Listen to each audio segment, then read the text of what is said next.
Hi everyone. आज का हमारा टॉपिक रहेगा कि आप अगर वेट स्टक हो गया है आपका, you have reached a plateau जहाँ पर आप वेट रिड्यूस नहीं कर पा रहे हो, तो क्या रीजंस हैं, किस तरह से हम उसको वापस ट्रैक पर लेकर जा सकते हैं ताकि आपको वो फैट लॉस दोबारा से स्टार्ट हो जाए। सबसे पहले आपको ये ध्यान में रखना है कि आप एक अपना फूड जर्नल बनाएं, फूड डायरी बनाएं, बिकॉज कई बार हम ऐसी चीज़ें खा रहे होते हैं अपनी डाइट में जो अननोटिस चली जाती हैं, हम लेते चले जाते हैं, still we are not able to track count of that whatever we are eating. तो अगर आप एक फूड जर्नल बनाते हैं, एक फूड डायरी बनाते हैं, so you are able to limit your empty calories. For example, there is a mother और आप अपने बच्चे का लेफ्ट ओवर खा लेते हो कई बार without realising that is adding on to your calories, और हम सोचते हैं हमारा वेट स्टक क्यों है। You are munching on to those packets of biscuits and नमकीन्स just because you are following those calorie deficit diets, और आपको बहुत ज़्यादा क्रेविंग होती है तो आप खाते चले जाते हो। So that is the main culprit कि आपका वेट स्टक है, आप वो लूज नहीं कर पा रहे हो। So start maintaining a food diary, a food journal, and that would help you reduce that. वो आप करोगे तो ऑटोमेटिकली आप देखोगे जो भी आप इनटेक कर रहे हो, जो भी आप खा रहे हो, you were able to ensure कि आप अपनी डाइट के हिसाब से या जो भी आप अपनी हेल्थ वॉच कर पा रहे हो, अपने गोल्स के अकॉर्डिंग ही खा रहे हो और कैलोरीज बहुत एक्सेसिव नहीं ले रहे हो। देन सेकेंडली, ये जो कुर्सी होती है ना, ये हमें देती तो बहुत कुछ है लेकिन कम वक्त हमसे बहुत कुछ ले लेती है। मेटाफोरिकली बोल रही हूँ, आप कोई भी पोजीशन पे हो, कोई भी पोस्ट हो, हम सारा दिन आजकल लैपटॉप्स पे लगे रहते हैं विदाउट मूवमेंट। हमें पता ही नहीं चलता, रियलाइज़ ही नहीं होता कि यार 2 घंटे हो गए, 4 घंटे हो गए, कुछ खाया नहीं या कोई मूवमेंट नहीं हो रही। So that sedentary lifestyle is the basic root cause जिसकी वजह से वो वेट स्टक है। आप स्केल पर देखते ही नहीं हो कि मूव हो रहा है वो अगर एक्सरसाइज कर रहे हो तो उसकी आप कुछ इंटेंसिटी चेंज करिए, और अगर फ्रीक्वेंसी बहुत कम है तो फ्रीक्वेंसी बढ़ाइए। In short, it is very very important कि आप मूवमेंट रखिए because we humans are meant to move. So it is very very important कि आप कुछ ना कुछ एक्सरसाइज करिए। जब मैं एक्सरसाइज की बात करती हूँ तो बहुत लोग बोलते हैं मुझे कि मैम हम तो 1 घंटा एक्सरसाइज कर रहे हैं, हम तो 1 घंटा जिमिंग कर रहे हैं, या हम 1 घंटा योगा कर रहे हैं, फिर भी वो वेट स्टक है। तो यहाँ पे मैं आपके साथ एक टिप शेयर करना चाहती हूँ। You have to do NEAT, which means NEAT, which means non exercise activity thermogenesis, which means वो दिन भर में ऐसी एक्टिविटीज़ होती हैं जहाँ पर आप स्लीप, फूड और एक्सरसाइज के अलावा जो एक्टिविटीज़ होती हैं। फॉर एग्जांपल, मैं अभी अपनी क्लाइंट से बात कर रही हूँ तो मैं वॉक करके बात कर रही हूँ, सो ये one of the NEAT activities में काउंट होता है। मैं अगर कुछ भी, मेरे पास डॉग है, उसको मैं वॉक कराने लेके चली गई हूँ तो ये भी एक्सरसाइज में काउंट होता है। आप घर का काम कर रहे हो, आप मूवमेंट कर रहे हो, वो बकेट लिफ्ट कर रहे हो जो हमारे आजकल जनरेशन थोड़ा कम हो गया है, तो ये भी पार्ट ऑफ एक्सरसाइज है। सो विच मीन्स आप अपने मूवमेंट कर रहे हो, स्ट्रेचिंग कर रहे हो। After 1 hour, after at least 40 minutes to 1 hour, आप इंश्योर करिए कि आप जो भी काम कर रहे हो, लैपटॉप पे हो, बहुत देर बाद कुछ ना कुछ, चाहे रिमाइंडर्स लगा लीजिए, कुछ ना कुछ आप स्ट्रेचिंग एक्सरसाइजेस कर रहे हो जहाँ पे आप फॉरवर्ड मूवमेंट, आप स्ट्रेचेस कर रहे हो, आप बैकवर्ड मूवमेंट कर रहे हो। इससे फ्लैट बेली भी होता है बिकॉज आपकी क्या है, हम सारा टाइम फोन्स, लैपटॉप्स पे आजकल लगे रहते हैं, तो ग्रेविटी भी हमें नीचे की तरफ लेके जाती है, तो हमारी स्किन भी सैगिंग हो रही है, हमारे पॉस्चर भी, बॉडी पॉस्चर भी ठीक नहीं है, और इवेंचुअली वेट स्टकअप भी होने लगता है। तो सेकंड पॉइंट है कि आपको एक्सरसाइज रूटीन, अपना मूवमेंट अच्छा रखना है, और ऑटोमेटिकली आप देखोगे कि वेट लॉस गोल्स आप अचीव कर पा रहे हो। थर्ड चीज़ आपको जो करनी है, अपना मेटाबॉलिज्म इम्प्रूव करना है। अब मेटाबॉलिज्म के बारे में भी हम बहुत बार सुनते हैं कि मेटाबॉलिज्म ये होता क्या है बेसिकली। सबसे पहले तो मैं थोड़ा सा इस पे बात करना चाहती हूँ बिकॉज कई लोगों को इसके बारे में भी बहुत मिसकंसेप्शन रहती है, अवेयरनेस नहीं होती है।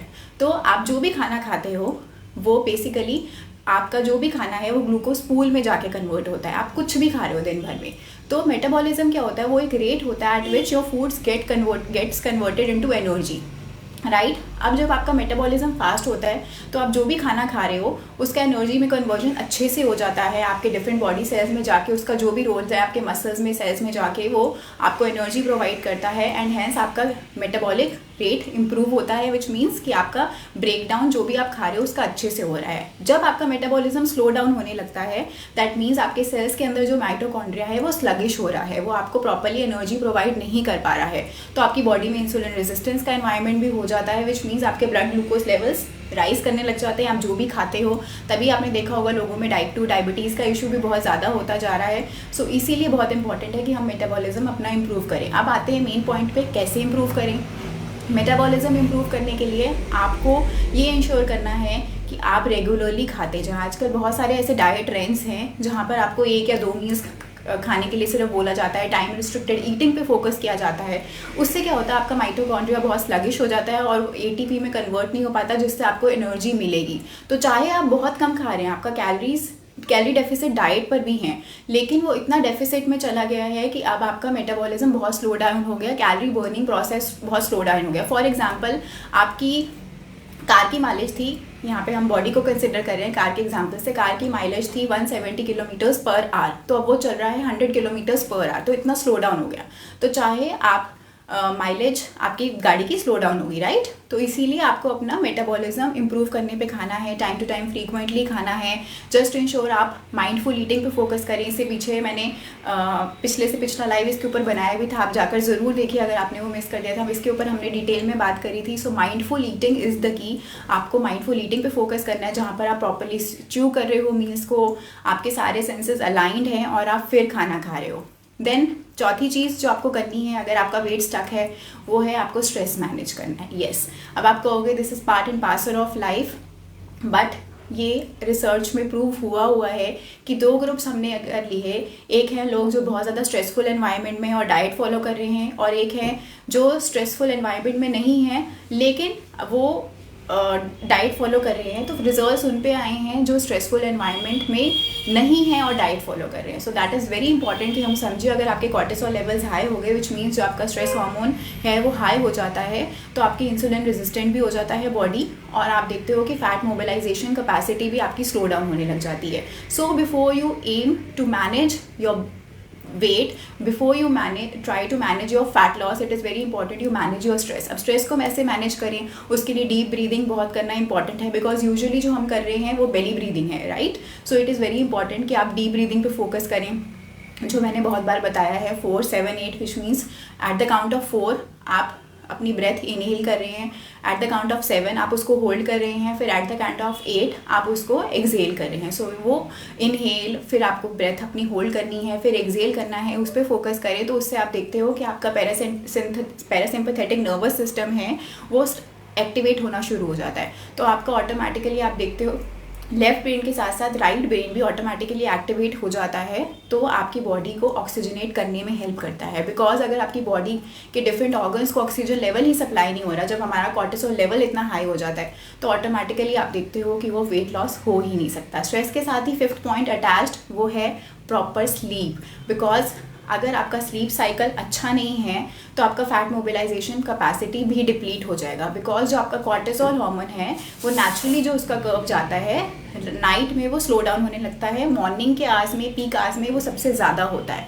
तो अगर आपका कॉर्टिसोल लेवल आप देखते हो कि नाइट में आप टाइम पे सोते नहीं हो, आप लेट नाइट कुछ ना कुछ बिंज वॉचिंग कर रहे हो, अगर आप मोबाइल पे लगे हुए हो, तो ऑटोमेटिकली वो आपका डिप्लीट हो जाएगा। आपका मेलेटोनिन हार्मोन सिक्रीट नहीं होगा प्रॉपर्ली, आपका सेरोटोनिन हार्मोन सिक्रीट नहीं होगा, और ऑटोमेटिकली इन टर्न क्या होता है, जो आपका ग्रेलिन हार्मोन है विच इज़ लाइक आपका जो हंगर हार्मोन है वो हाई होने लग जाता है, उसका बढ़ जाता है पीक पर। तभी आपको वो जो नाइट में शुगर क्रेविंग्स होती हैं, नाइट में आपको मंचिंग करने का मन करता है, बिंज ईटिंग करने का मन करता है, उसका यही रीज़न होता है। और जो आपका सैटिस्फाइटी हार्मोन है जो कि है लेप्टिन, वो आपका बढ़ना शुरू हो जाता है। सो अगर वो चाहते हो वो चीज़ें ना हो और ऑटोमेटिकली आपका हंगर हार्मोन और सैटिस्फाइटी हार्मोन प्रॉपर रेगुलेट हो, आपका sleep cycle which means melatonin hormone, आपका सेरोटोनिन हार्मोन प्रॉपर रेगुलेट हो, उसके लिए बहुत इंपॉर्टेंट है कि टाइम पे सोएं। हम सिर्फ आजकल फोकस करते हैं कि हम नंबर ऑफ आवर्स पे फोकस कर रहे हैं कि अच्छा मैं तो अगर 2 बजे सो रहा हूँ तो मैं 9-10 बजे उठ गया, so I am able to make up for the sleep. नहीं, timing plays a very crucial role.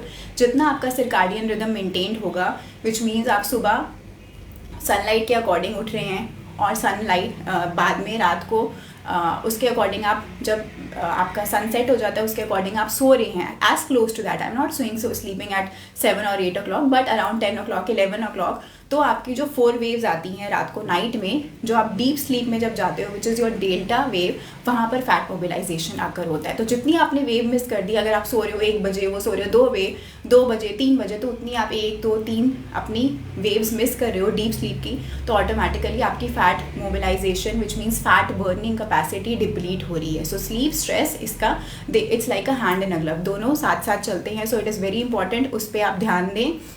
अब आते हैं डाइटरी टिप्स पर। ये तो मैंने जनरल आपसे बात कर ली, अबाउट योर हेल्थ लाइफस्टाइल, इसके ऊपर फोकस करना है। डाइट टिप्स की बात करूँ तो जस्ट इंश्योर आप सोडियम रिच फूड्स अवॉइड करें। उसमें आपका पैकेज फूड आ गया, उसके अंदर हाई कंटेंट ऑफ सोडियम भी होता है, ट्रांस फैट्स भी होता है, वो सब आपने अवॉइड करना है, including your butter, including margarine, including जो भी आप प्रोसेस्ड फूड लेते हो, चाहे वो पैकेज सूप्स हो, राइट, उसके अंदर हाई सोडियम कंटेंट होता है, कॉर्नफ्लावर होता है, so that is not healthy for you. कई बार हम अपने मील स्किप कर देते हैं in the name of weight loss. आप डिनर प्रॉपर नहीं करोगे, रोटी सब्जी, और आप सोचते हो कि बाहर से ये पनीर टिक्का ले लेते हैं या पैकेज्ड आप सूप ले लेते हो और आपको लगता है ये ज़्यादा बेटर है, या फिर वो जो लो फैट वाले प्रोडक्ट्स आप लेते हो जिस पे लिखा होता है कि लो फैट ये सैलेड ड्रेसिंग है या कुछ भी इस तरह की चीज़ें होती है, लो फैट आइसक्रीम्स, आप सोचते हो कि ये ज़्यादा हेल्दी है। सो से नो टू प्रोसेस्ड फूड जितना हो सकता है, और सोडियम रिच फूड आप कंप्लीटली अवॉइड करिए जितना हो सकता है। अपने डाइट में रॉ मील्स आप ज़रूर इंक्लूड करिए। यूजुअली हमारा फोकस रहता है breakfast, lunch and dinner, main meals पे, तो जितना हो सकता है आप अपना रॉ मील्स भी इंक्लूड करिए, बिकॉज वो आपका ग्लाइसेमिक लोड मेंटेन करने में हेल्प करता है, आपका पीएच लेवल गट का मेंटेन करने में हेल्प रखता है, बिकॉज जितना आप सॉल्यूबल फाइबर लोगे उतनी आपकी गट हेल्थ अच्छी रहेगी। जितनी आपकी गट हेल्थ अच्छी रहेगी, जितना आपका अंदर से क्लींजिंग हुई है, तो automatically that is going to show from the exterior. अब गट हेल्थ के लिए आपको क्या करना है, इंप्रूव करने के लिए आपको प्रोबायोटिक रिच फूड्स अपनी डाइट में इंक्लूड करनी है, प्रीबायोटिक रिच फूड्स इंक्लूड करने हैं, जिसके अंदर आ गया अ क्लासिक कॉम्बिनेशन, जैसे आप कर्ड राइस ले रहे हो, इस तरह की चीज़ें ले रहे हो, राइट, लस्सी ले रहे हो, छाछ ले रहे हो, गर्मियों में इस तरह की चीज़ें तो ज़रूर इंक्लूड करिए। कर्ड अभी भी इंक्लूड करिए, बिकॉज सर्दियों में भी कई लोगों को लगता है कर्ड नहीं ले सकते, ठंडा है। आपको ये समझने की ज़रूरत है कि कर्ड की तासीर गर्म है, तो उसको आप बिल्कुल इंक्लूड करिए अपनी डाइट में, राइट। और आप अपनी गट हेल्थ इंक्लूड करने के लिए फाइबर इंक्लूड करिए, जैसे कि आप मिड मील्स में बता रही हूँ मैं, आप फ्रूट्स में ले रहे हो, ऑरेंजेस, मौसम्बी ले रहे हो, कुकम्बर ले रहे हो, कैरेट्स ले रहे हो, बीटरूट ले रहे हो, मूली ले रहे हो, ये वाटर बेस्ड फूड्स भी हैं। तो जितनी आपकी बॉडी हाइड्रेटेड रहती है, तो ऑटोमेटिकली आप देखते हो कि आपके टॉक्सिन्स फ्लश आउट होने ईजी हो जाते हैं। तो आपका स्मॉल इंटेस्टाइन, लार्ज इंटेस्टाइन, जितना टॉक्सिन्स फ्लश आउट होंगे उतना ही आपको फ्लैट बेली भी दिखेगा, उतना ही आप फैट रिडक्शन कर पा रहे होगे, और उतना ही आपको प्रॉब्लम नहीं होगी कि वेट स्टक अप हो रहा है। तो इसके लिए वो बहुत इंपॉर्टेंट है कि गट हेल्थ पे हम फोकस करें। उसके लिए जिंक रिच फूड्स भी अपनी डाइट में ज़रूर इंक्लूड करिए, बिकॉज अगर आपके जिंक लेवल्स कम होते हैं तो वेट स्टक हो रहा है, वो तो होता ही है, साथ साथ आपको हेयर फॉल भी होने लग जाएगा, जिसके ऊपर हम नेक्स्ट लाइव भी करेंगे डिटेल में। हेयर फॉल भी होने लगता है, आपकी स्किन टेक्सचर भी ख़राब होने लगता है, सैगिंग होने लगती है। जिंक रिच फूड्स में क्या आते हैं, बेसिक हमारे ग्रेन्स, आप दलिया इंक्लूड कर रहे हो, पोहा इंक्लूड कर रहे हो, नॉर्मल वीट इंक्लूड कर रहे हो, और भी इंक्लूड कर सकते हो, बकवीट आप यूज़ कर रहे हो, रागी यूज़ कर रहे हो, that is a very good source of calcium also. तो इस तरह के आप ग्रेन्स इंक्लूड कर रहे हो, नॉर्मल नट्स इंक्लूड कर रहे हो, जैसे कि मैं सीड्स इंक्लूड कर रहे हो, आप ड्राई फ्रूट्स इंक्लूड कर रहे हो। अभी मैंने रेसिपी भी बनाई थी डेट्स वाले लड्डू की, तो that is a classic combination. आपको जब शुगर क्रेविंग्स हो रही हैं, आप उसको अपनी डाइट में इंक्लूड करिए और आप देखोगे कि आपको शुगर क्रेविंग्स तो वो कर्व करने में हेल्प कर रही है, आपकी गट हेल्थ भी इंप्रूव हो रही है। देन अल्कलाइन रिच फूड्स आपको अपनी डाइट में इंक्लूड करिए। फिर अ पर्सन, अगर आप बहुत ज़्यादा चॉकलेट ले रहे हो, कॉफ़ी ले रहे हो in the form of caffeine, tannin ले रहे हो in the form of T, इस तरह की चीज़ें बहुत ज़्यादा लेते हो, तो उसको कट डाउन करिए जितना हो सकता है। अल्कलाइन फूड्स पे स्विच करिए, बिकॉज 80% अल्कलाइन डाइट आपका रहेगा तो ऑटोमेटिकली वेट रिड्यूस कंटिन्यूसली होता रहेगा। होता क्या है, हम इस तरह की एसिडिक चीज़ें लेते रहते हैं, बिकॉज हमें लगता है कई बार कि यार मैंने सुबह वो चाय का कप नहीं लिया तो मुझे कॉन्स्टिपेशन बहुत ज़्यादा होने लगती है, बट ऐसा नहीं है। वो आपकी स्टमक का पीएच बैलेंस ख़राब करता है और ऑटोमेटिकली वेट स्टक होने लगता है। सो इसीलिए बहुत इंपॉर्टेंट है अपनी डाइट में अल्कलाइन रिच फूड्स रखिए, ताकि वो जो विसरल फैट लेयर है, जो आपका फैट लेयर की एक्सट्रीम लेयर होती है, जो जिसको कट डाउन करना बहुत मुश्किल हो जाता है, राइट। शुरू में वाटर वेट तो बहुत इजीली जाता है, लेकिन विसरल फैट है जो हमारी जमा पूंजी है, सालों से हमने कमाई हुई है, उसी से ही पीछा छुड़ाना बहुत मुश्किल है, to get rid of it. तो इसीलिए बहुत इंपॉर्टेंट है कि आप वो चीज़ें इंक्लूड करिए। देन अपनी डाइट में हेल्दी फैट्स इंक्लूड करिए। अगर आप भी इस मिसकंसेप्शन का शिकार हैं, अगर आपको भी ये लगता है कि फैट्स लेंगे तो प्रॉब्लम हो जाएगा, वेट रिड्यूस नहीं हो सकता, सो अगेन क्लैरिटी होना चाहिए। इसके ऊपर भी डिटेल में वीडियो चाहिए तो मुझे यहाँ कमेंट्स में बता देना, इसके ऊपर भी मैं डिटेल में बात करना चाहूँगी healthy fats and unhealthy fats के बारे में, जिसके ऊपर हमें क्लैरिटी हो जाए। तो हम, क्योंकि बहुत ज़्यादा मार्केट में इन्फॉर्मेशन फ्लडेड होती है तो हमें कन्फ्यूजन रहती है। सो हेल्दी फैट ज़रूर इंक्लूड करिए, जैसे कि आप नट्स ले रहे हो, कोकोनट ले रहे हो, घी ले रहे हो, सीड्स ले रहे हो, इस तरह के हेल्दी फैट्स हम डाइट में इंक्लूड कर रहे हैं। बट अनहेल्दी फैट्स जो हैं, स्पेशली ट्रांस फैट्स, वो आप कम्प्लीटली अवॉइड करिए। और वो घर के खाने में नहीं होता, वो जो आप समोसा खा के आए हो जिसको बार बार वो रीहीट कर रहे हैं सेम ऑयल में, वो ऑयल रैंसिड हो जाता है। कभी भी आप देखोगे कि उसका ऑयल में कलर भी बहुत ज़्यादा डिस्कलरेशन हो जाती है और वो बहुत ज़्यादा रैंसिड हो जाता है, विच मीन्स आप उसको इस तरह का खाना बहुत ज़्यादा खाते जा रहे हो, so that is carcinogenic in nature also, which means cancer causing properties भी होती हैं इस तरह के खाने में, सो इट इज़ वेरी डेंजरस। और कई बार क्या होता है, स्पेशल नोट ऑफ कॉशन है, कई बार प्रोडक्ट्स पे लेबल पे लिखा होता है, क्योंकि मैं लोगों को गाइड करती हूँ, अवेयर करती हूँ कि नो ट्रांस फैट, ऊपर आपको लिखा होगा, लेकिन आपको इंग्रेडिएंट्स रीड करना भी बहुत ज़रूरी है। अगर उसके ऊपर लिखा है हाइड्रोजनेटेड फैट्स, उसके अंदर इस तरह की चीज़ लिखी है, या partially hydrogenated oils, that also means कि उसके अंदर ट्रांस फैट है। So we have to be a smart consumer, aware consumer. और इसके ऊपर भी लेबल रीडिंग के ऊपर डिटेल वीडियो चाहिए तो कोई प्रोडक्ट में लेकर आऊँगी और उसके बाद डिटेल में हम बात करेंगे, so that you have that awareness when you are picking a product and putting it in your cart, तो आपको वो अवेयरनेस हो। बिकॉज इस तरह के बहुत ज़्यादा ट्रिक्स होते हैं, फूड इंडस्ट्री यूज़ करती है just to tame your mind, कि आपको लगे कि आप ट्रिक में आ जाओ और आप वो कंज्यूम कर लो, थिंकिंग कि ये लो फैट है, थिंकिंग ये तो हेल्दी है, राइट, तो हार्ट हेल्दी है, आप इस तरह के प्रोडक्ट्स कंज्यूम कर लो। सो बी अवेयर। देन आपको किस तरह के विटामिन सी रिच फूड्स अपनी डाइट में ज़रूर इंक्लूड करिए। अगेन बहुत ज़्यादा हाइप ऑरेंज का होता है, बट और भी चीज़ें होती हैं जो विटामिन सी रिच फूड्स होते हैं, जैसे कि आपका कैप्सिकम हो गया, पपाया हो गया, गुआवा हो गया, आंवला हो गया, सीजनल है, आप सूप बना रहे हो, स्मूदीज़ बना रहे हो, आप अपनी सब्ज़ी में हर तरह से आप आंवला को यूज़ करिए, जितना हो सकता है। आंवला का मुरब्बा बनाने की जगह उसका आप जूस बना रहे हो, रॉ फॉर्म में ले रहे हो, उसको ग्रेट करके अपने सैलेड के ऊपर डाल रहे हो, इस तरह से आप यूज़ कर सकते हो, and that is going to do wonders. Because vitamin C rich foods जो होते हैं वो आपकी इम्यूनिटी बूस्ट करते हैं ऑटोमेटिकली। वो फ्लैट स्टमक आपको चाहिए, वो वेट अगर आपका स्टक हो चुका है तो वो हेल्प करने में, बहुत रिड्यूस करने में हेल्प करता है। देन आपको खाने के साथ साथ you have to ensure you are well hydrated. Winters में यूजुअली मैंने आजकल क्या देखा है, लोगों का पानी का इंटेक कम हो जाता है। So set some reminders for yourself, ताकि आप वेल हाइड्रेटेड फील कर रहे हैं। जितना आप वो फील कर रहे हैं, ऑटोमेटिकली आप देखोगे कि आपकी एपेटाइट भी रेगुलेट हो जाएगी, because we tend to confuse between thirst and hunger. जितना आप पानी एडिक्वेट ले रहे हो, उतना आपको बार बार ये नहीं लगेगा कि मुझे भूख लग रही है, भूख लग रही है, तो ऑटोमेटिकली आपका कैलोरी इंटेक मैनेज हो जाएगा, and hence the weight reduction. And last but not the least, आपकी जो भी अंडरलाइन कंडीशंस है, जब आप वेट लॉस के बारे में सोच रहे हो, just to ensure you manage that before taking care of your weight loss, वो ऑटोमेटिकली हो जाएगा। अगर आपको विटामिन D3 डेफिशिएंसी है, विटामिन B12 डेफिशिएंसी है, PCOD है, PCOS है, थायराइड है, या मेनोपॉजल स्टेज से आप गुजर रहे हैं, पेरी मेनोपॉजल सिम्टम्स हो रहे हैं, तो जस्ट इंश्योर आप उसको पहले टेक केयर करें, उसको फिक्स करें, उसको पहले आप ध्यान में रखें, उसका ध्यान आप रख रहे हैं, वेट लॉस अपने आप हो जाएगा। बिकॉज जब ये अंडरलाइन कंडीशंस होते हैं और हम सिर्फ वेट लॉस के बारे में सोच रहे होते हैं तो वो नहीं हो पाता। जस्ट इंश्योर इन फैक्टर्स को आप कंसिडर कर रहे हो और weight loss will be magical. So I hope you like this video. आपके जो भी कंसर्न्स होंगे आप कमेंट्स में पूछते रहिए, I will try to reply each and every query. Next session हमारा लाइव होगा, कब होगा मैं आपको इंटीमेट कर दूंगी। I hope you like this video, आपकी बहुत हेल्प हुई होगी। ज़्यादा से ज़्यादा वीडियो को शेयर करिए, प्यार करिए और कमेंट करके अपने क्वेश्चंस पूछ सकते हैं आप। Thank you so much.